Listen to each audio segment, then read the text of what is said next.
Oh, shit. Almost missed it. Oh, fuck me! I did! I missed it!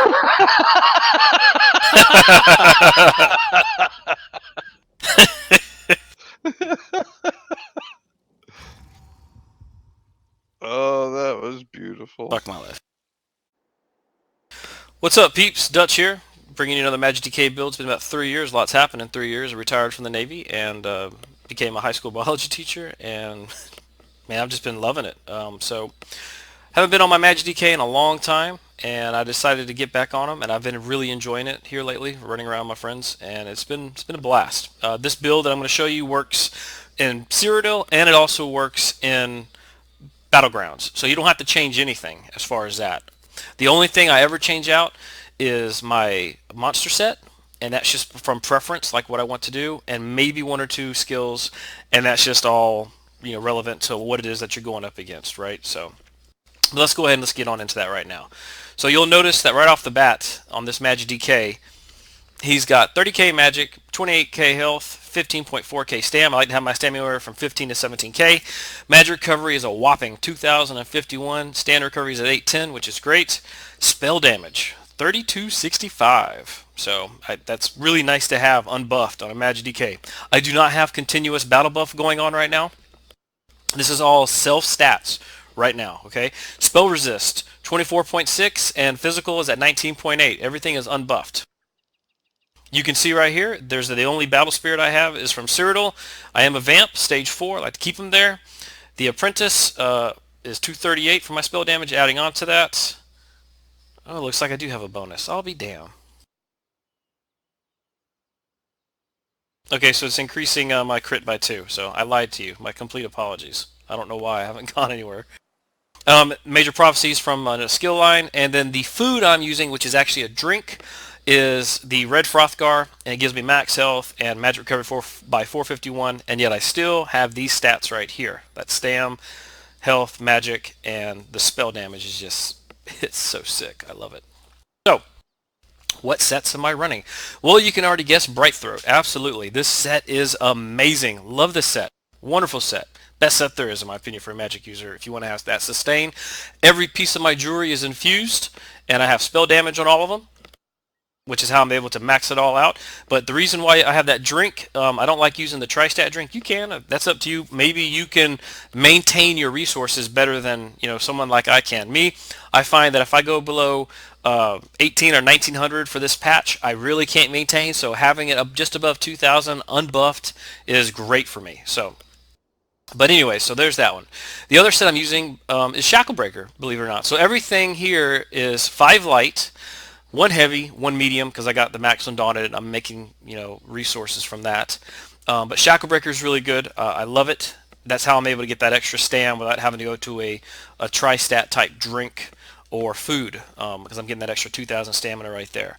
I have Magicka glyphs on all this armor right here, except for the headpiece, which is a heavy piece Chudan.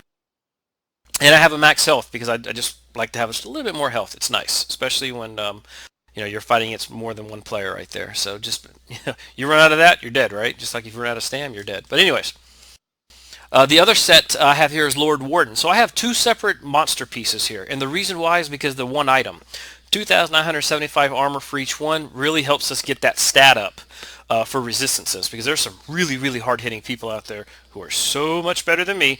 So if I can make a mistake and be like, oh crap, I didn't do whatever I needed to do, and this set kind of helps me be more forgiving with my playstyle when it comes to PvP. But I would be lying if I say I don't ever change this out.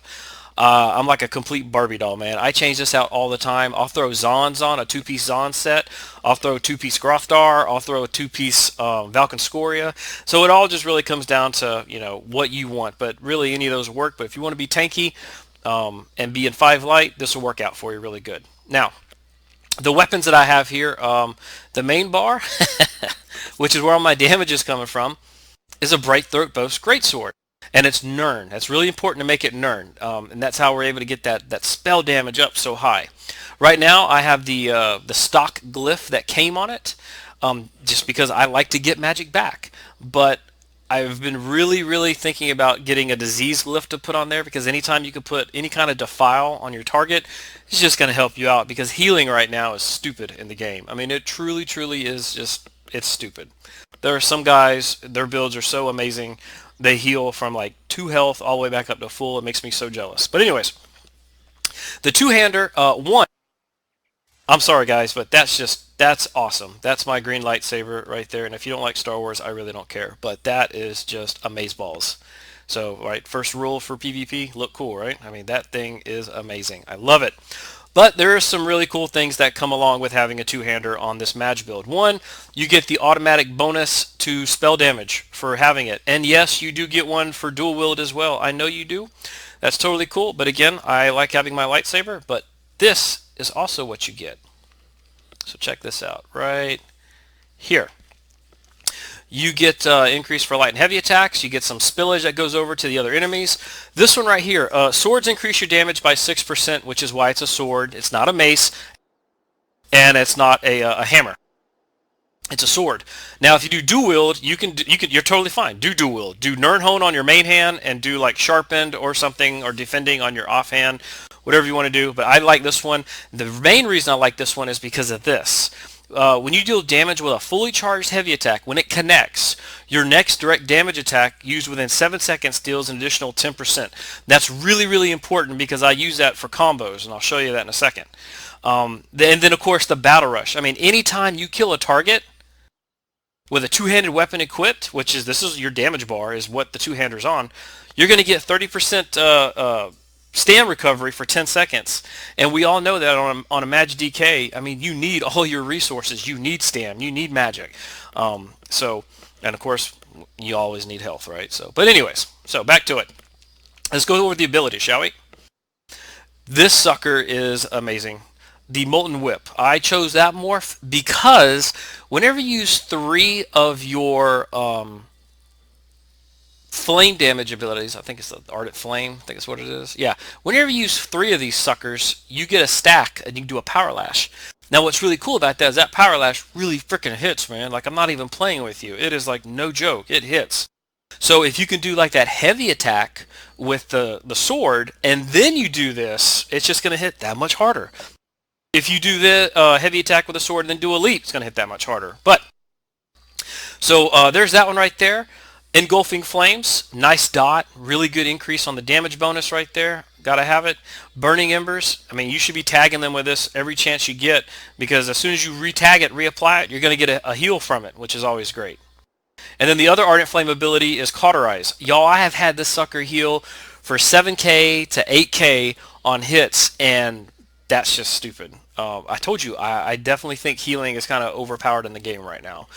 But got to jump on board the bus, right? So I use Cauterize. So you can either cast this ability 3 times in a row for 1944, and then boom, guess what? Your Power Lash is ready to go. Or you can dot your enemy with Engulfing Flames, hit him with the Embers, cast this just to get a heal, and then your Power Lash is ready. I mean, it's up to you what you want to do. But that's generally the rule of thumb that I do. Ferocious Sleep, I just love using this ult. I mean, I really do. It's a lot of fun. And if you can have your enemy dotted up with everything and then use this, it's just money, man. Like, seriously money. And I'm going to show you everything buffed up. You get over 4,000 spell damage. Watch. So the back bar, right now it is an Inferno Staff. But I have swapped it out with a Resto. And I went back to an Inferno because with my magic recovery, I really feel like I can do wonderful and great things with the Inferno Staff. I love doing the heavy attack from my Molten Armaments here. Your own damage with fully charged heavy attacks is increased by 50% while active. I dig that totally. And I love having the buff on for 36 seconds. But Coagulating Blood, this is my nice burst heal when I'm in that, oh poop moment, so to speak. This is my flex spot, Empowering Chains. I do like chasing down people who are trying to run away from me. Sorks, I hate you, you little Sorks. No, I'm just kidding. But if it ever connects, it's good. But sometimes I'll change this out with Proxy or Talons. It's just totally up to you. Situational dependent. Shattering Rocks. I like the Shattering Rocks over Fossil only because I don't ever hit a guy one time and then he's dead. 1, I'm not that good. And 2, I love this part right here where if the target that you attack with this, if they attack you within 4 seconds, chances are they're going to give you a heal. So it kind of negates whatever the damage is almost that they're doing. So I really like that. And it can't be blocked or dodged. You know, like if they don't have a CC immunity up, they're going to get locked down. So I really like Shattering Rocks. Molten Armaments, we already talked about. The other thing with this one is whenever you use Molten Armaments, you also get a little bit more stand back. So not only are you killing stuff and getting a 30% stand recovery on your, which we were like almost at 900, so we're just shy of 300 extra recovery, so we're going to have almost 1200 and something stamina recovery without any other buffs on. But the other one is Volatile Armor. I like using this to bring Nightblades out of stealth. I also like it, one, it's a good dot, but two, it gives you your physical and spell resistances, it knocks them up by 5280, right? You get your major ward, major resolve. But the really cool thing about this is one of the passives is whenever you have this active and say you use a heal here, you know, any kind of heal that you're getting is it's gonna increase the heal you receive. So that's good. This ultimate spot is a flex spot. Sometimes I use Shifting Standard, sometimes I use Shooting Star, sometimes I use the Temporal Shift or whatever it's called, the one that reduces damage from the Sigic skill line, and Devouring Swarm. Any of those are good, but 99.99% of the time, yeah, I'm using Elite because it's just too much fun. It's cheap, and I love getting to use that on people. So, especially when you get to see them just get deleted when you use it. That's wonderful. So I'll tell you what, let's go ahead and let's see what these stats look like when they're buffed. So remember, we're at 3265 unbuffed right now. Here we go. Here we go.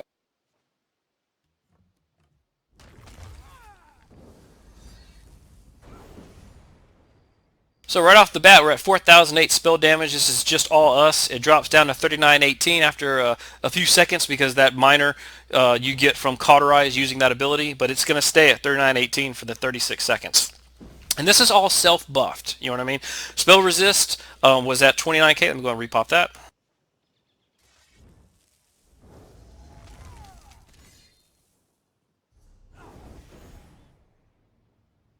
Spell Resist right now, we're looking at almost 30k and then 25.1 for the physical. So that's really good resist right there. That's solid. Good numbers to have. You're not squishy, and you can do some serious damage. You got some really good heals that are buffed up, so it's nice. It really, really is nice having all those resources at your disposal with the recovery and the damage you can actually impact other players. Now again, if you find yourself a lot better player, which you probably are, a lot better player than me, just swap this out. If you don't need the Chudan, go ahead and take that off. Put on something like Zon's. I know I do it all the time, or Grothdar, Valkenscoria. I mean, it's really, you know, your preference, what you want. But this is the stock build of what I use when I go out there and start playing this. Then I guess once I get a little more comfortable, get ready, I start swapping out stuff like we all do. So for the champ points, I'll just hold it there for a second. If you want to stop the video, you can.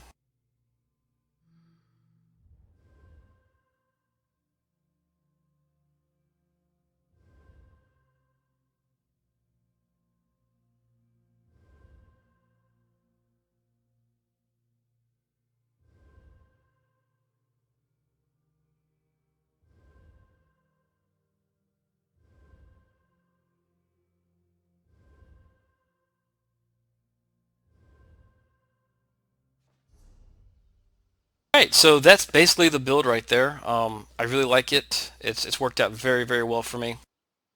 That Race Against Time, guys, if you don't have that ability, you really, really need to get that. But other than that, I'm definitely back on my Magic DK again. I hope to see more people playing their Magic DKs. When I stopped playing, it was, I mean, Zoss and their nerfs were crazy. But this is a really good set. Build up with it, and I hope you enjoy it. I hope you'll have a great day. Later.